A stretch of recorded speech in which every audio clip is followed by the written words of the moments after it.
O jornalista Tiago Life abriu as redes sociais no final de semana e revelou que sua filha, Lua, está com câncer. O apresentador e a esposa disseram que a pequena está com retinoblastoma. O nome é meio grande aí, mas que é um tipo raro de tumor nos olhos, né? Bom, mas quais são os sintomas e como diagnosticar sobre isso? Eu vou conversar a partir de agora com a oftalmologista Carla Pereira, que já está aqui com a gente. Doutora Carla, boa tarde. É um prazer tê-la aqui.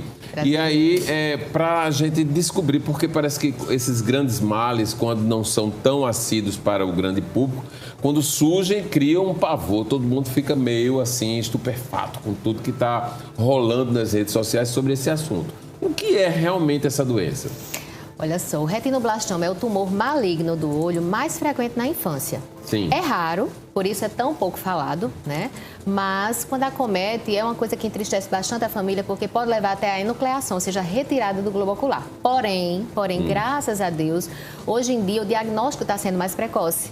Nós estamos fazendo com muito mais frequência o teste do olhinho e aí a gente tem como detectar. Como é esse teste do olhinho para identificar isso aí? Onde é que vocês enxergam isso aí? Porque os pais ficam logo aterrorizados, né? É verdade. Levar uma criança muito cedo só quando a gente sente que tem uma dificuldade e não enxergar mesmo, não lê, não entende as coisas como elas são.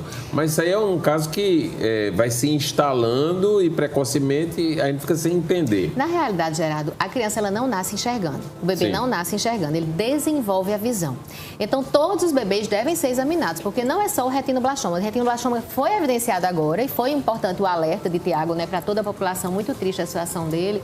Mas toda criança precisa, porque existem outras doenças que também podem ser detectadas no teste do olhinho. Isso. Então, a criança ela precisa estar com toda a estrutura do olho normal para que a visão desenvolva. A visão ela se desenvolve até os 6 anos de idade.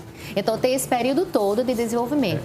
E essa doença... Sim, pode falar. Sim, não, pode falar. E essa doença? Não, então, e essa doença ela é detectada nos primeiros meses, até os 2 anos de idade, certo? Normalmente é quando ela se instala.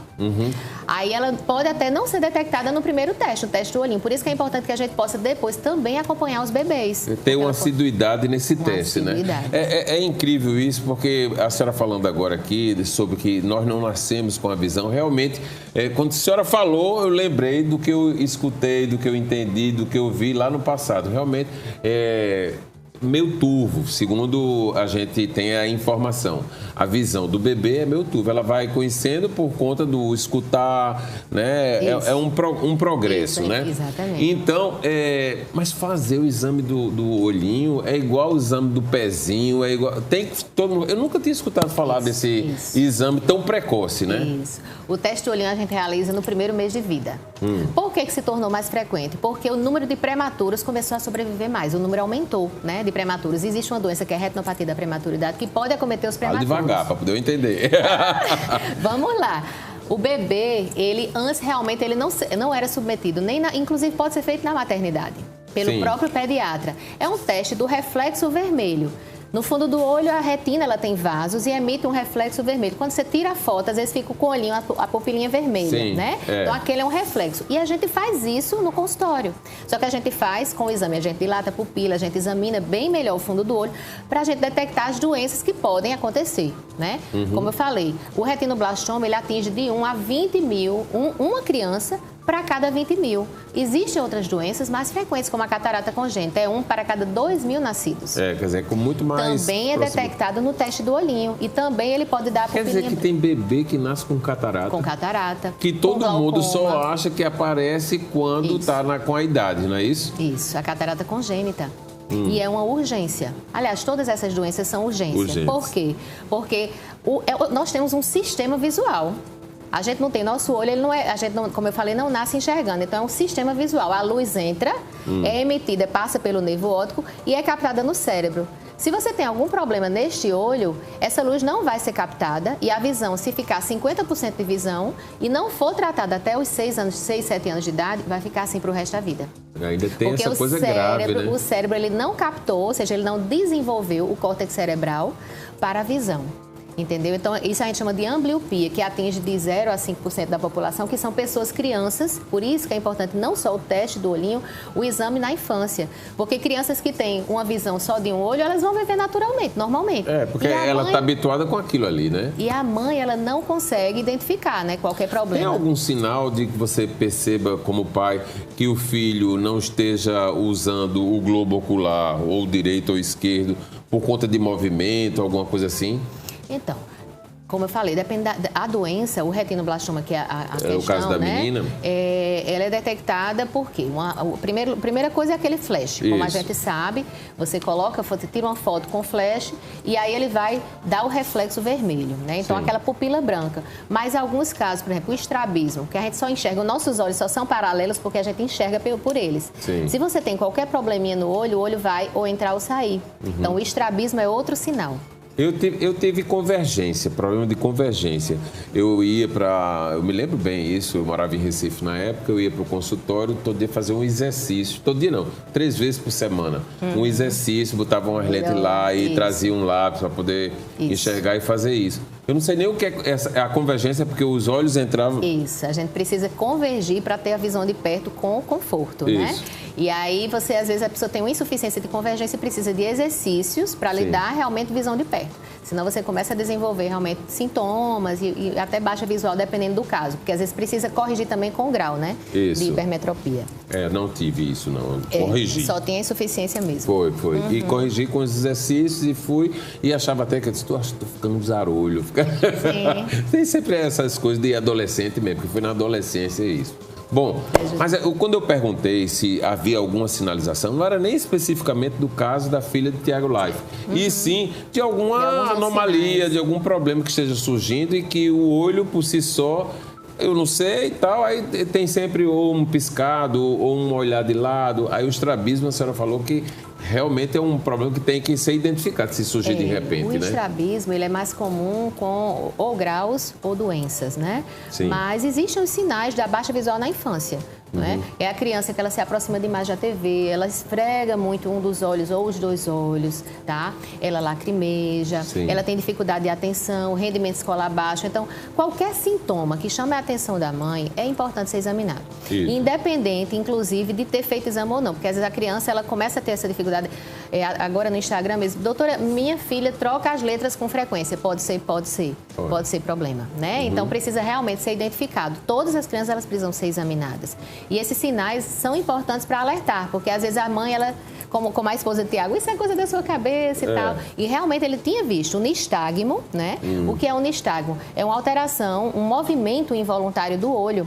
Por quê? Porque está com dificuldade visual e ele tenta focar, ele tenta fixar e não consegue, porque o olho está com aquele problema, está com um tumor no fundo do olho e realmente está descentrando a visão da criança. Você sabe então, que eu fiquei tão sensibilizado que eu não quis nem ver o vídeo. Eu vi a foto, noticiamos que estava, porque fiz um resumo do que ele foi dito através da minha assessoria, do que ele falou nas redes sociais.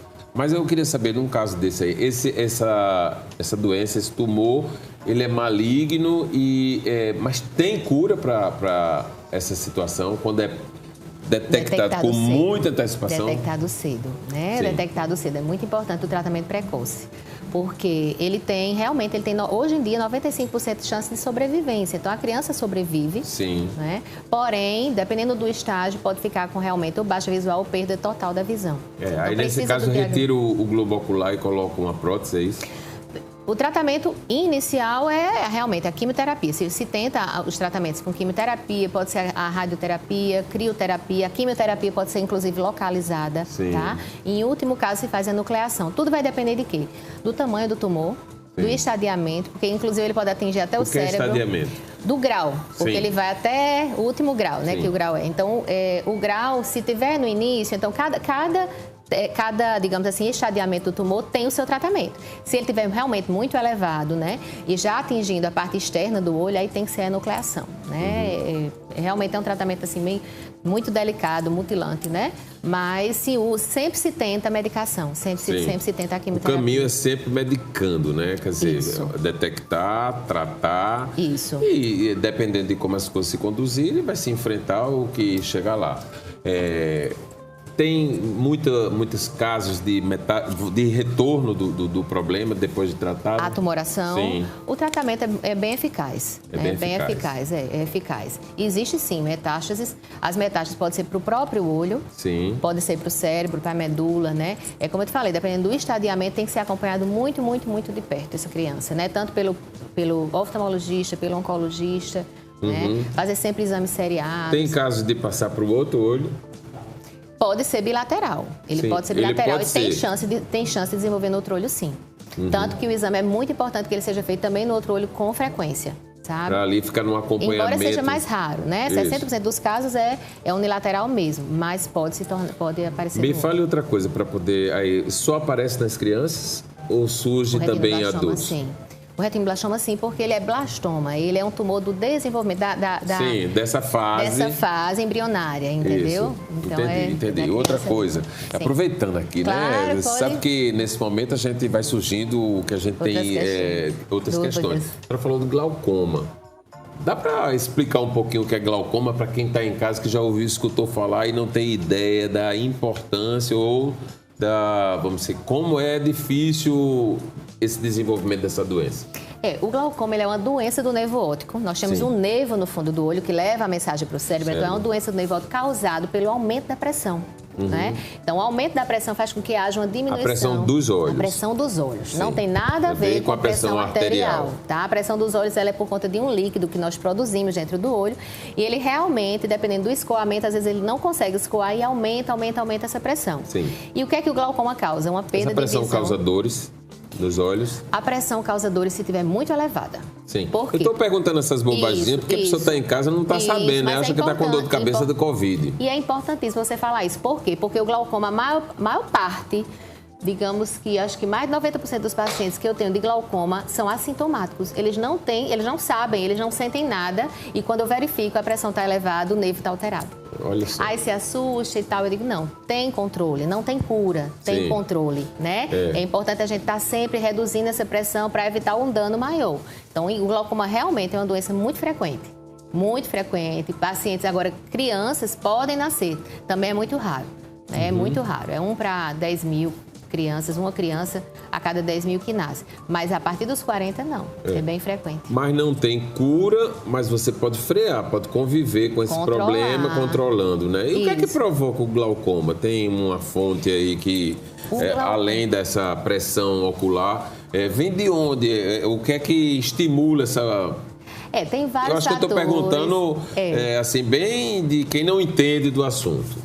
Não tem nenhuma causa externa. Não. Tá? Não tem nenhuma causa externa. Então, assim, a pessoa tem... Quem tem parentes na família tem bem mais chance de desenvolver glaucoma. Quem é diabético, quem é míope, né? Existem outros tipos de glaucoma, que são os glaucomas secundários. É quem tem, por exemplo, artrite reumatoide tem mais chance de ter glaucoma. Doenças inflamatórias que podem ter mais chance. Mas o glaucoma simples não tem nenhuma causa aparente. Nem nada, eu posso malhar, pode se alimentar normal e tudo. Agora precisa sim ser sempre acompanhado. Olha só, antigamente a gente via muita gente cega por conta do glaucoma. Hoje eu não vejo tantas pessoas cegas. Vejo mais de nascimento, né? Vejo pouco, realmente. Eu não sei se a cidade era pequena e quem era chegava mais próximo, né? Meu irmão, por exemplo, ficou cego por conta do diabetes, né? Do não cuidar do diabetes, né? Glaucoma, que é por isso que eu todo dia que estou falando aqui para vocês sobre o diabetes. Eu sou diabético, eu vivo cuidando, lutando muito, e aí a gente tem uma dessas consequências, exatamente o que pode provocar, é a cegueira. É o glaucoma secundário. Você tem alterações na retina. Isso. E também alterações do glaucoma, né? Digamos, é o estágio final. Exatamente. É o glaucoma neovascular muito Então, aí grave. Eu não sei nem mais qual foi a pergunta. Eu estou doido para perguntar mais aqui. É muito interessante como gera... Estava falando sobre a cura, né? Isso, a cura e o controle, né? Porque o glaucoma, ele, como eu falei, ele é preocupante por quê? Porque as pessoas negligenciam.